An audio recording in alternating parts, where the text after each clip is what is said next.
الصبحية لين زينا الغداء. والله كأنه كبسة بامية، جواء كشتي وتمشي لكن عالية بالهواء والبرد. قلت مالنا لين زين غدانا بالاستراحة. بالنسبة للثوم صاير أحبه حب، ما قطعه شرايح، لأني بحكم التجارب بدون أي معلومة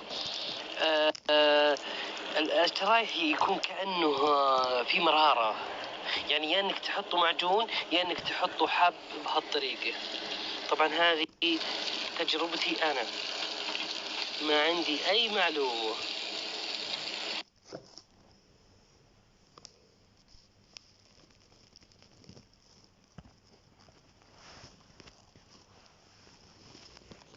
هذه الميزة اللي تطبخ قبل الظهر، تسكر الكاتمة الحين وتجي بعد الصلاة تكبرز.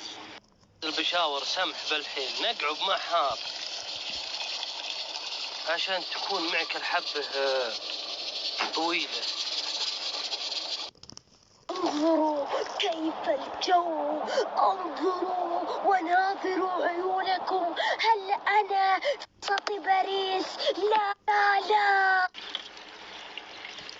الملح والماء شوفوا بدون ماء، رايبه خاثره. الحين الملح والماء ورس.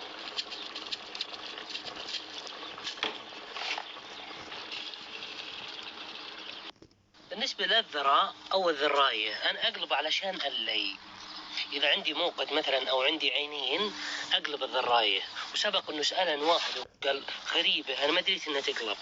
أنا والله ترى مو من علم، كذا قلبتها بشكل عفوي علشان يكون اللي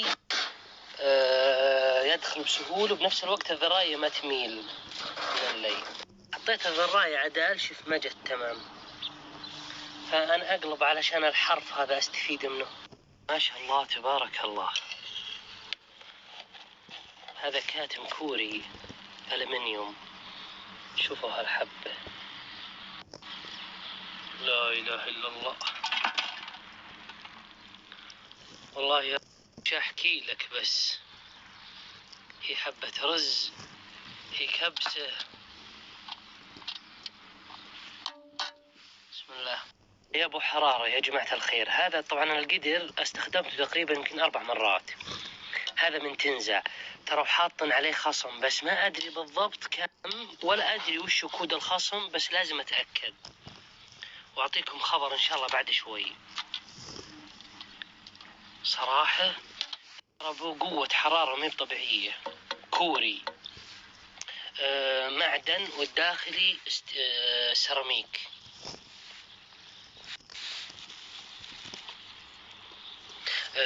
هذا حلو مرة الاستراحات والمخيمات والكشتات اللي ما يبي يغسل مواعين، هذا ما يحكك.